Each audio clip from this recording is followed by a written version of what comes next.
was in the middle of my third round of chemotherapy when my world cracked open. My hands, still trembling from the hospital's sterile chill, hovered over my phone as I checked the bank app, something I rarely did. The number didn't make sense. My inheritance, the money my parents had left me for emergencies, was gone. Transferred. To someone else. My husband's mistress. I dropped the phone onto the countertop, the cold tiles pressed against my palms. My heart thudded in disbelief, each beat louder than the last. How could he? Right now, while I was fighting for my life, he had stolen what was mine. Mornings had always been my quiet ritual. The smell of brewed coffee mingled with the faint scent of antiseptic from my kitchen counter. Even on chemo days, I made a point to start slow, stretching my stiff limbs, feeling the sun brush against my face through the half-open curtains. I liked these small routines. They made me feel like myself. Today, though, the coffee tasted bitter, not from the beans but from the shadow of betrayal that already lingered in my chest.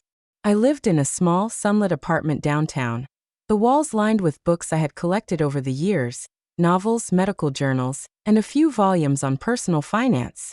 Those books had always been a comfort, a reminder that knowledge and patience mattered, even when the world felt cruel.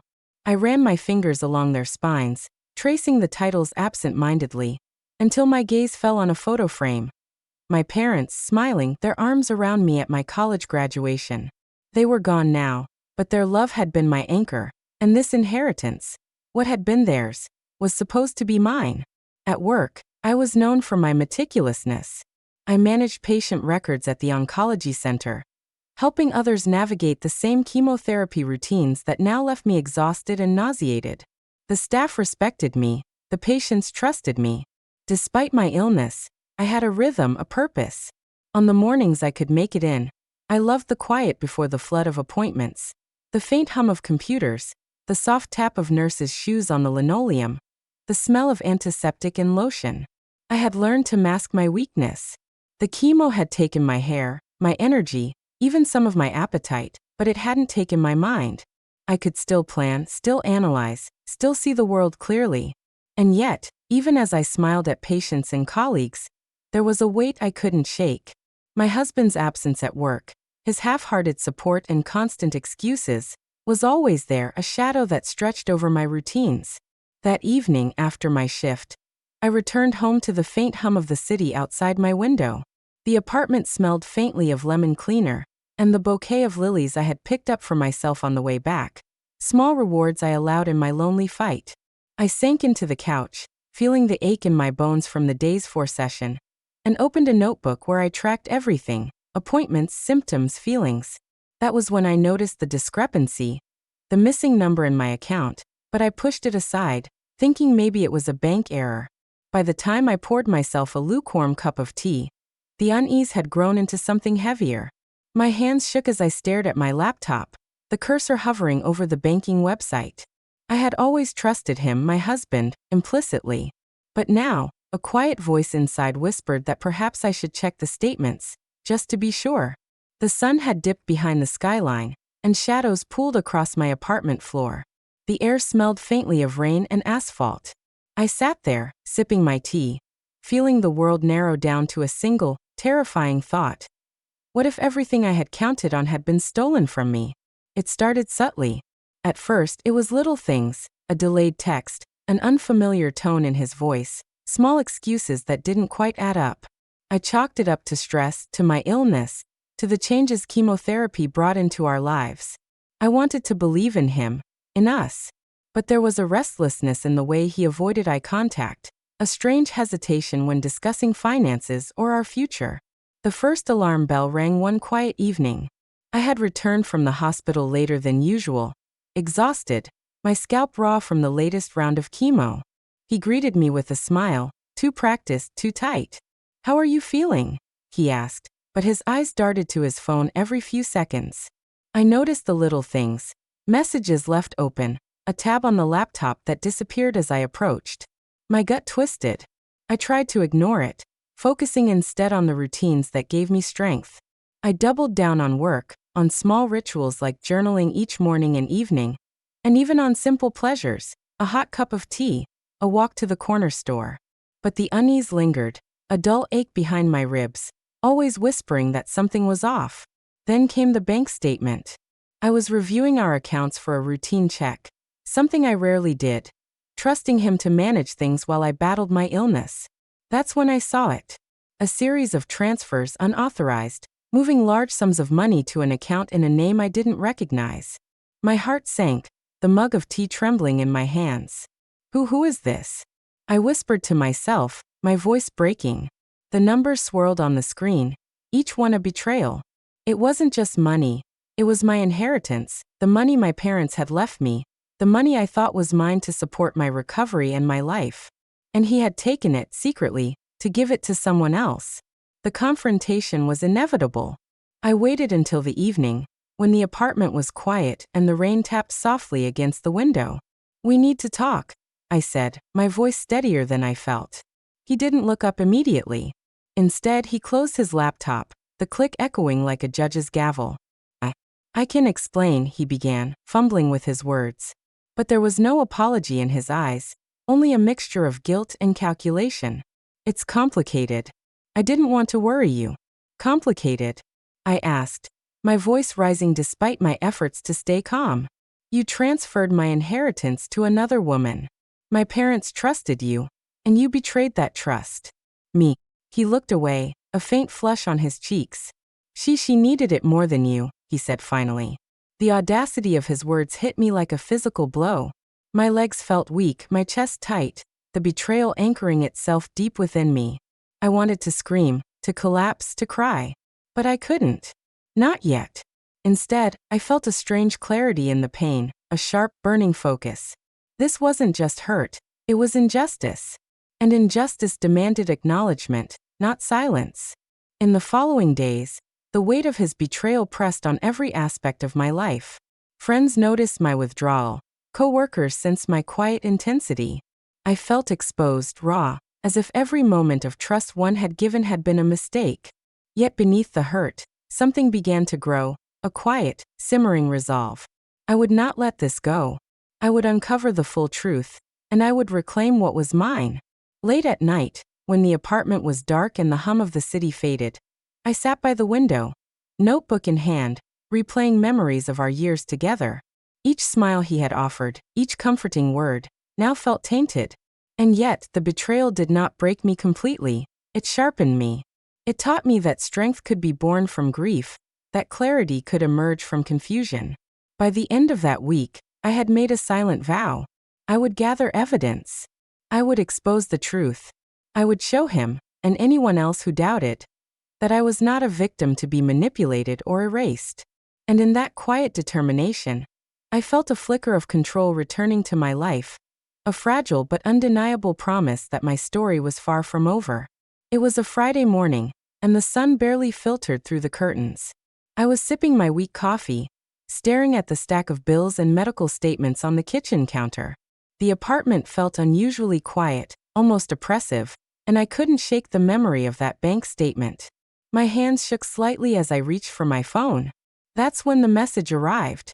A group chat notification from our extended family popped up. "Dinner tomorrow at our place. Everyone's coming. Hope you and your husband can make it." My stomach tightened. The very thought of walking into that house, smiling, pretending everything was fine, it made me nauseous. But I knew he wanted to go. Of course he did. This was his chance to parade his betrayal in front of everyone. To show off the woman who now held my inheritance. "Are you going?" I asked him cautiously, though I already knew the answer. I think we should," he said, glancing up from his laptop. "It's family. You know how they feel about us missing events." Family. The word felt hollow. Family was the stage where he would display his lies, and I would be forced to endure them. I took a deep breath. "No, I'm not going." He frowned, the first genuine flash of frustration I had seen in weeks. "You can't just avoid everyone. People will talk." "Let them talk," I said softly, the quiet steel in my voice surprising even me. "I have nothing to prove to anyone who thinks I can be replaced." The conflict didn't end there. That evening, as I returned from the hospital, I found a small envelope slipped under the door. Inside was a polite, almost mocking note from my mother-in-law. We missed you at dinner. Hope everything is all right. I stared at the paper, trembling. The small words carried the weight of 1,000 judgments. I could almost hear the whispers in the next room. She isn't coming? Poor thing, she must be sick. They had no idea the betrayal that had unfolded, no understanding of the quiet theft that had taken place behind my back. Later that night, insomnia overtook me. I paced the apartment, each step echoing against the hardwood floors. I thought of my husband, of the mistress, of the family who had unknowingly enabled him. My anger simmered, a slow, steady burn that refused to be quenched. I remembered my father's words from years ago. The truth is like fire. It burns slow, but it can light everything in its path. I realized that night that I had allowed myself to be the one left in darkness, to be silenced while others celebrated their deceit. That had to end. The following morning brought an unexpected confrontation. My husband's mistress, bold and smiling, called. "Hi," she said sweetly, as if nothing had happened. "I just wanted to check in. How are you feeling?" The words made my chest tighten. My first instinct was to hang up, to walk away, but I stayed, letting the weight of the moment settle. "I'm surviving," I said evenly. "How about you?" Her laughter was light, too rehearsed. "I'm fine, thank you. Just wanted to let you know I received your husband's gift. He's very generous, isn't he?" The cruelty of her words, meant or not, ignited something inside me. This was the exact moment I realized that avoidance would not heal me. Silence had allowed them to take what was mine, to flaunt it without fear. If I wanted justice, I needed to act. And the act would have to be smart, deliberate, and undeniable. I hung up and sat down at the dining table, staring at the notebook in front of me. The pen felt heavy in my hand, almost symbolic of the weight of truth I was about to carry. I listed the transfers, the dates, the patterns and connections. I started mapping relationships, documenting conversations, every little slip of behavior that might support my case. By the end of that day, my anger had transformed into a quiet focus. The triggering conflict, family dinners, whispered judgments, arrogant smiles, was no longer something I endured passively. It became the catalyst for action. For the first time in months, I felt in control.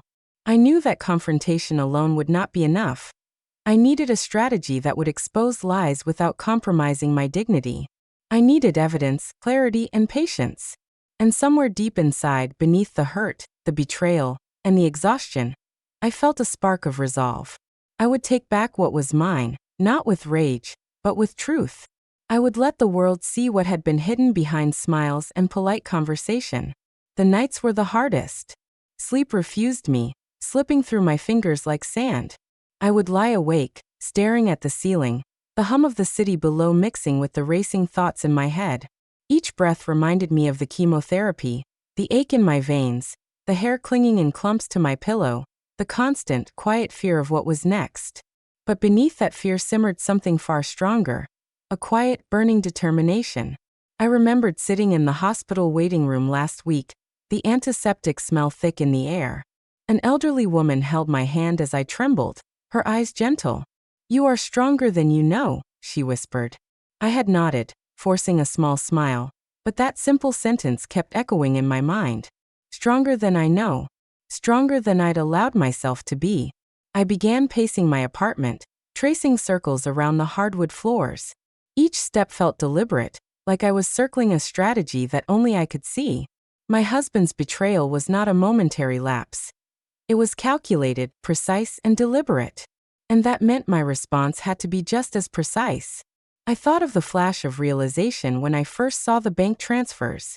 The shock had hit me like a physical blow. My inheritance gone, quietly shifted into someone else's account, while I fought for my life in chemotherapy. The betrayal had hollowed me out, leaving me fragile, almost broken. But grief and anger were temporary fuels. They could not sustain action. I needed clarity. I returned to my bedroom, sitting cross-legged on the bed, my laptop open in front of me. I began pulling up old emails, receipts, transaction logs. Each detail was a thread, and I was determined to weave them into a fabric strong enough to hold the truth. The mistress's laughter, my husband's casual lies, my family's silent complicity, they were all pieces of a puzzle that I would expose. At 2 a.m., I stood by the window, staring at the dim streetlights reflecting in the puddles below. The city was quiet, but my mind roared with possibilities. I could feel my body trembling, not from weakness, but from the adrenaline of focus, from the quiet thrill of plotting a path to justice. I wasn't going to shout, scream, or plead. I would let the truth speak for itself. Memories flickered, my mother telling me, "You don't always get fairness in life, but you do get justice if you are careful." And my father's words about fire and truth. Those words were no longer distant echoes. They were a roadmap. I would plan carefully, take deliberate steps, and let their deception crumble on its own. I started keeping a notebook. Every transaction, every suspicious message, every odd behavior was logged with dates and times. I drew timelines, connected relationships, noted inconsistencies. The act of writing was almost meditative, and with each page, my resolve solidified.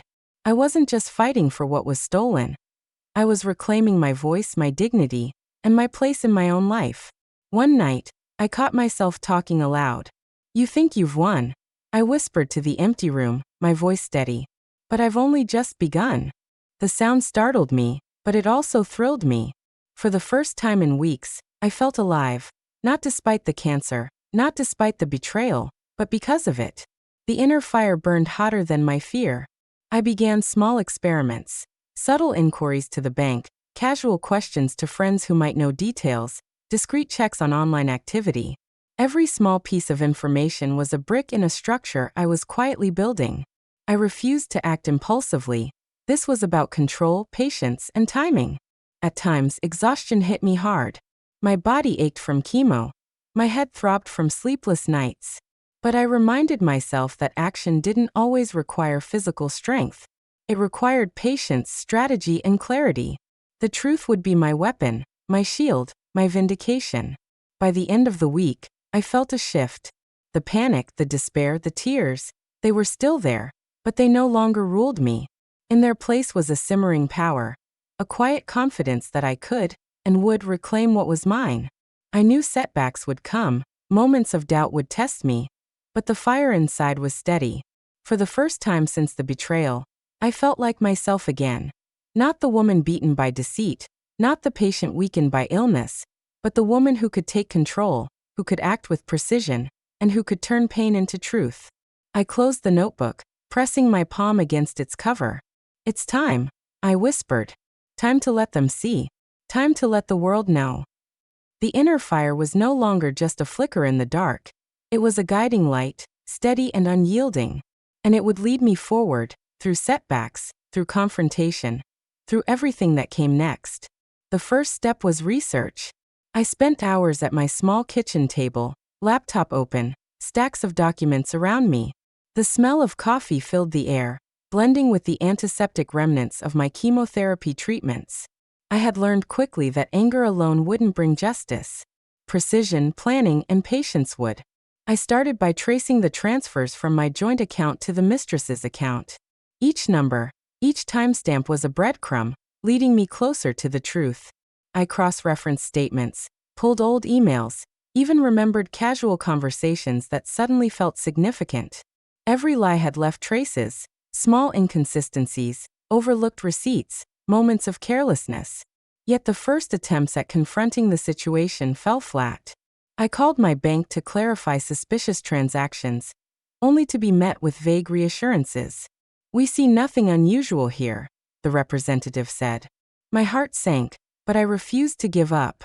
I knew I had to dig deeper, to uncover proof that couldn't be ignored. I reached out to old colleagues, discreetly asking questions. "Hey, have you ever noticed anything strange with his work accounts?" I asked one friend, careful to sound casual. She raised an eyebrow but offered nothing concrete. I realized then that people often didn't want to see the truth, or maybe they feared becoming involved. My frustration grew, but it hardened my resolve. Night after night, I pored over contracts, property deeds, and financial statements. Each document became a piece of a puzzle.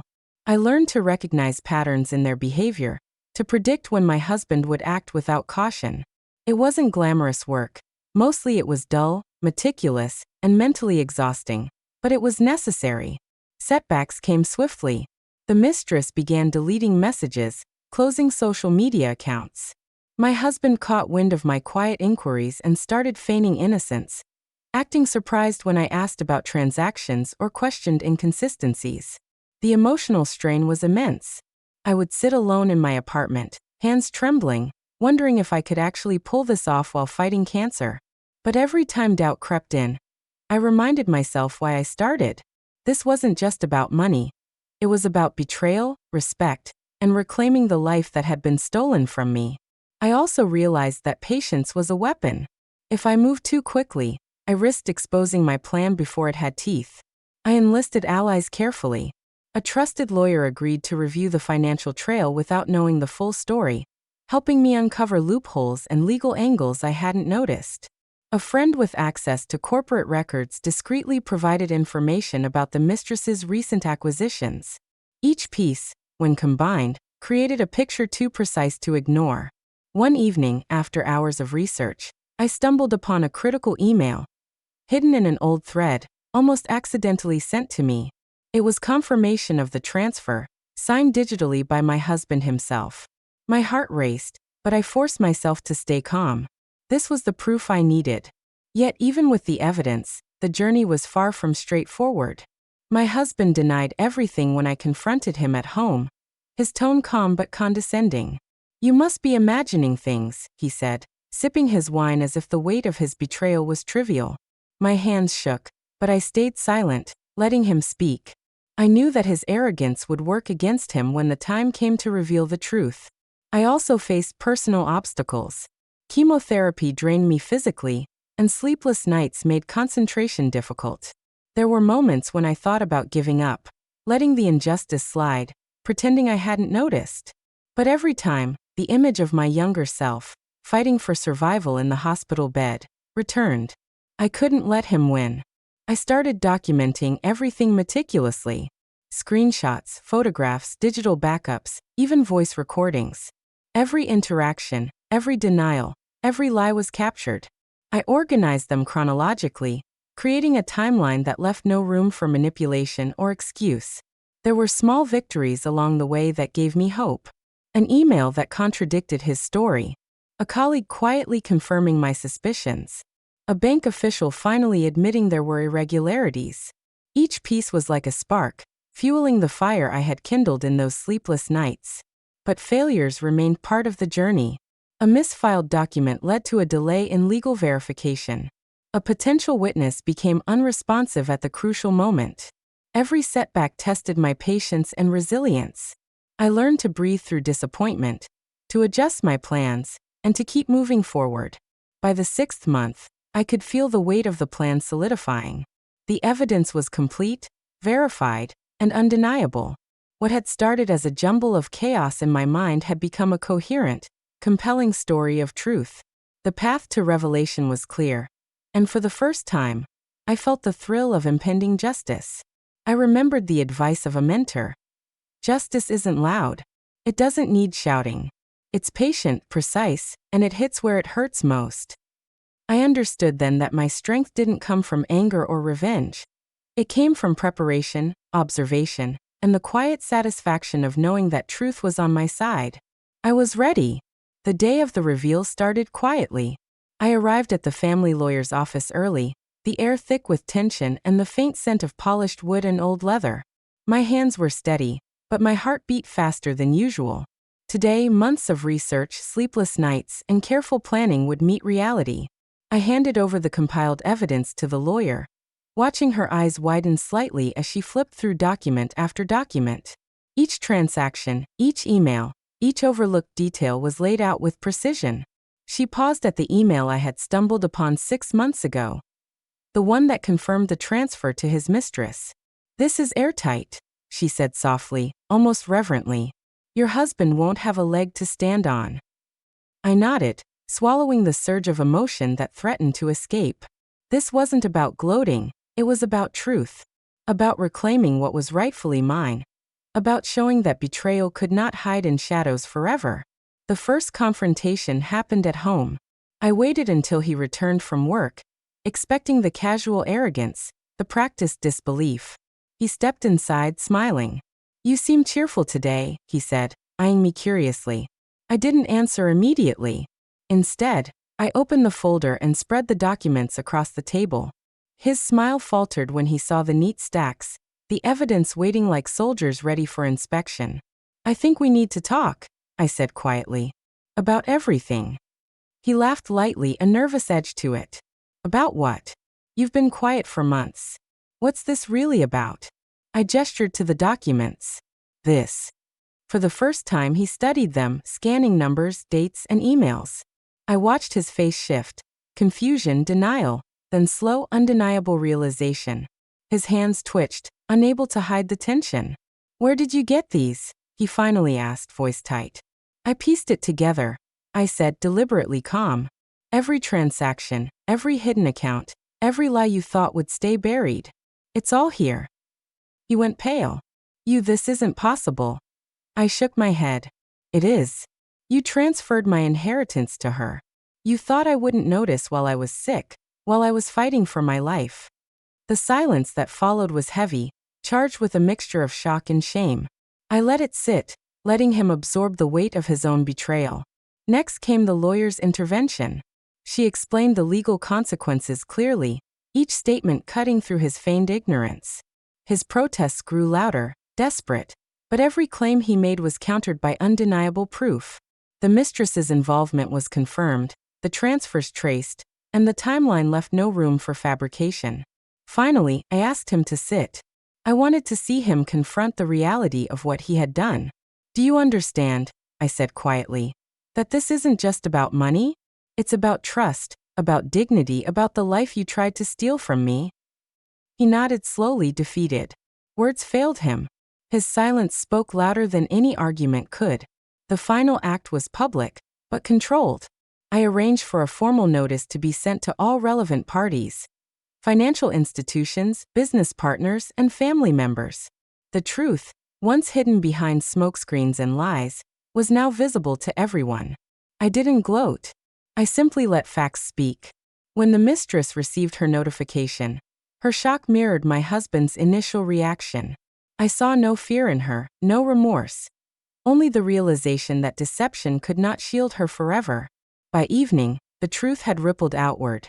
Family members who had suspected but stayed silent now reached out, their voices filled with sympathy and regret. Some apologized for turning a blind eye. Others expressed quiet relief that justice had finally surfaced. I spent that night alone in my apartment, the city lights faintly glowing through the curtains. The tension that had shadowed my months dissolved slowly, leaving a quiet satisfaction.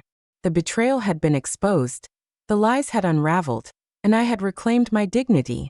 But more than that, I realized that truth-driven action held a power all its own. No dramatic confrontation, no violent revenge, just patience, precision, and courage to face the betrayal and illuminate it. The calm after the storm was richer than any fleeting triumph could ever be. And as I looked around my apartment, the documents now safely stored, my laptop closed, the faint scent of coffee lingering, I understood that the real victory wasn't in the exposure itself, but in the reclaiming of myself. The days after the reveal were quiet, almost eerily so. No dramatic confrontations, no shouting matches, just a slow settling of life into its new rhythm.